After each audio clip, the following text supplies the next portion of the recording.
परिवार में जिसका नाम है जीकेजीएस भाई अमित पांडे। खास आज के विषय की जब बात की जाए तो आज के विषय में जिस एक पहलू के साथ हम कनेक्ट हो रहे हैं वो अपने आप में काफ़ी महत्वपूर्ण है। और आप भी जानते हैं कि राज्य स्पेशल परीक्षाओं के अलावा भी कुछ नए जो इन्फॉर्मेशन होते हैं, जो नोटिफिकेशन होते हैं, उनको हम इस चैनल के माध्यम से आपके साथ साझा करते हैं। तो विशेषता अगर देखा जाए तो आज के पहलू में जिस एक बिंदु के साथ हम कनेक्ट हो रहे हैं वो यहाँ पे एक नोटिफिकेशन है, आप देख सकते हैं 14/10/2024 विज्ञापन संख्या 11 परीक्षा 2024 स्वास्थ्य कार्यकर्ता महिला। तो पहली बात तो ये ध्यान रखिएगा कि ये जो पूरी वैकेंसी है वो केवल महिलाओं के लिए स्पेशल हो जाती है। खास अगर देखा जाए तो इसका क्या पूरा पैटर्न है, क्या पूरी व्यवस्था है, इसको थोड़ा-सा समझने का प्रयास करते हैं, ठीक है? मूलतः अगर देखा जाए तो आप कह सकते हो यूपी ट्रिपल एससी आयोग के माध्यम से नई-नई वैकेंसी को अनाउंस किया जाता है और उसी क्रम में इस वैकेंसी को भी आपका अनाउंस किया गया और हमें लगता है कि एक बड़ी नंबर आप वैकेंसी की जब बात की जाए तो उसका यहाँ पे क्रम आपके बीच में अनाउंस किया गया। तो आप यहाँ पे देख सकते हैं कि यूपी ट्रिपल एससी आयोग के माध्यम से परीक्षा 2024 के लिए नोटिफिकेशन निकाला गया और विज्ञापन की जो प्रकाशन तिथि रही वो क्या रही आज, मतलब 14/10/2024।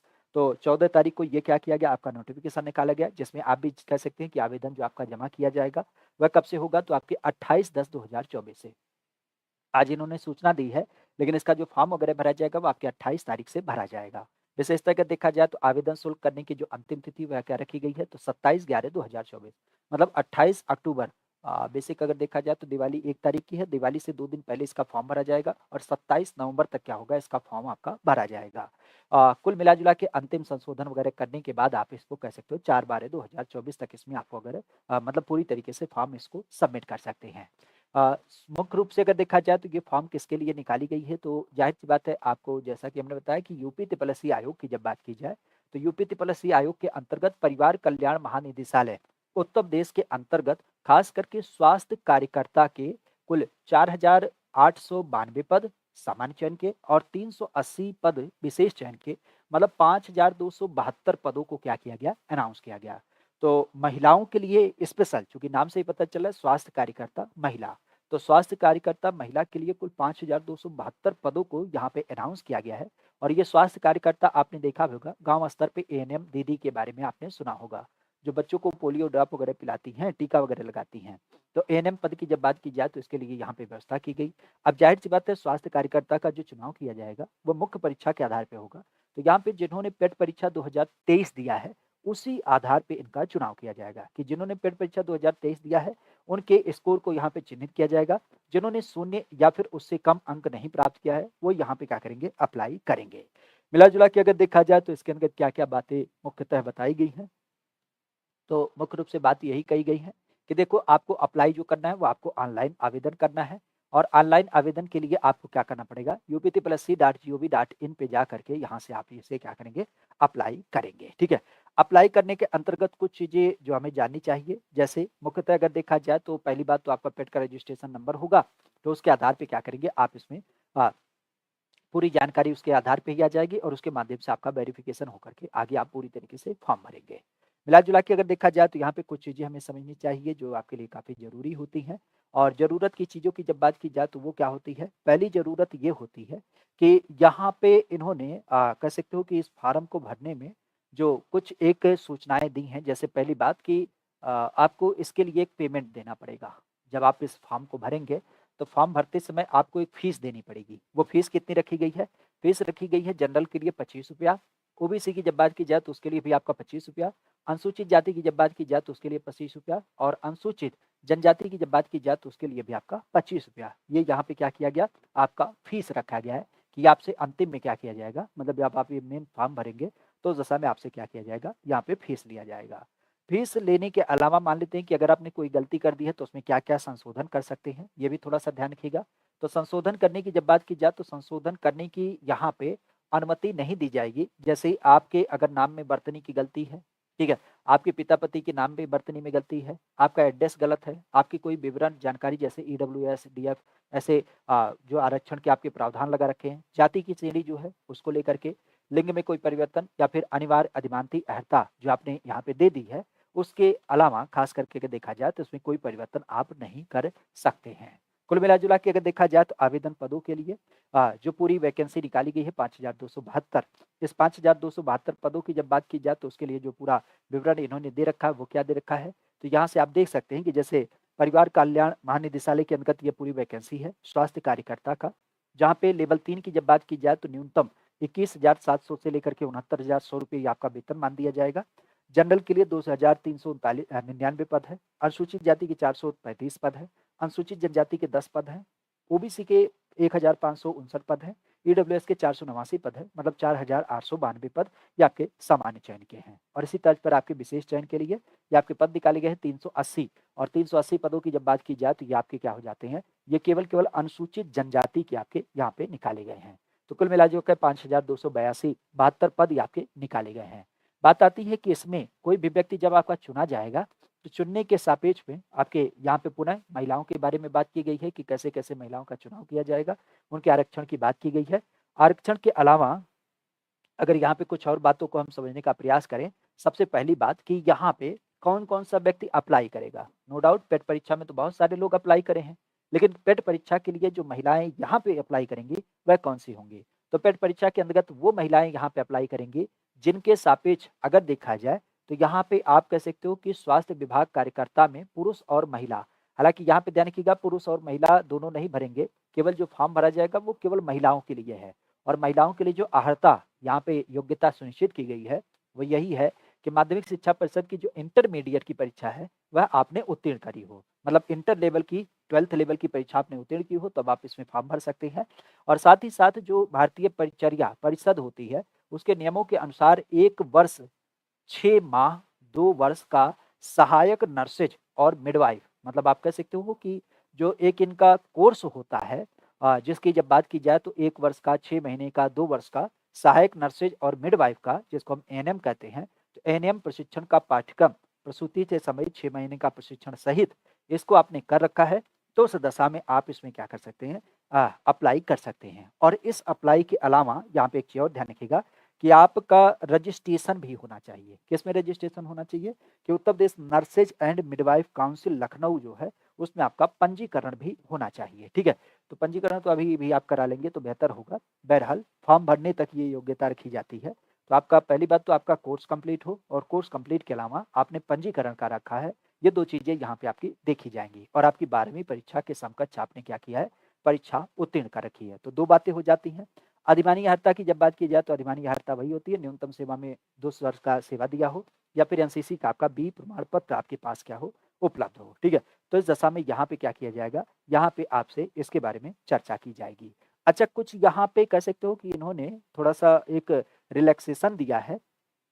और ये दिया है कि हमारे यहाँ पे बहुत सारे लोग ऐसे हैं जो संविदा के आधार पे ऑलरेडी कहीं पे नौकरी में जुड़े हुए हैं, नर्स वगैरह के पद पे, तो उनको यहाँ पे छूट दिया जा रहा है। जैसे आप देख सकते हैं कि स्वास्थ्य कार्यकर्ता पुरुष और स्वास्थ्य कार्यकर्ता महिला, अगर उनकी बात की जाए तो उनके लिए कुछ यहाँ पे नियमावली में थोड़ी सी बात की गई है कि जैसे चिकित्सा स्वास्थ्य कार्यकर्ता परिवार कल्याण विभाग में संविदा के आधार पर सहायक नर्स मिडवाइफ के रूप में कार्यरत व्यक्ति को 15 अंकों का यहाँ पे क्या होगा, अधिमानी दिया जाएगा। मतलब आपने अगर कहीं पे नौकरी कर रखी है, कहीं नौकरी कर रहे हैं तो उस दशा में आपको 15 नंबर का एडवांस यहाँ पे लाभ मिल जाएगा। जैसे अगर आपने संविदा के आधार पे पूर्ण की है सर्विस 1 वर्ष के लिए, तो 1 वर्ष आपने किया तो उसमें आपको 3 अंक दिया जाएगा। मतलब आपने 1 वर्ष की सर्विस दी है तो आपको 3 अंक मिलेगा। और संविदा के आधार पे अगर आपने और भी आगे की सेवा पूरी की है तो जितना आपने वर्ष किया है तो उस दशा में आपको 3 अंक मिलेगा। जैसे मान लेते कोई व्यक्ति 5 वर्ष की सेवा किया है तो उसको क्या हो जाएगा, 5 तिया 15। लेकिन अगर किसी व्यक्ति ने 8 साल की सेवा की है तो उसको क्या होगा, उसको भी 15 अंक मिलेगा। मतलब ये कहा जा रहा है कि अगर आपने यहाँ पे सर्विस की है तो उस दशा में आपको अधिमानी भी दिया जाएगा। और ये अधिमानी जो दी जाएगी वो आपके मुख्य परीक्षा में जो आपका नंबर आएगा उसके आधार पे क्या किया जाएगा, ऐड कर दिया जाएगा। ठीक है, हाँ, लेकिन इसके लिए जरूरी ये होगा कि ये अधिमानी आपको अगर प्राप्त करना है तो उस दशा में चिकित्सा स्वास्थ्य और परिवार कल्याण विभाग जो उत्तर प्रदेश है, संविदा के आधार पर सहायक नर्स मिडवाइफ के रूप में कार्यरत अभ्यर्थी, उसके लिए आपको उत्तर प्रदेश के जो मुख्य चिकित्सा अधिकारी होते हैं जिला स्तर पे,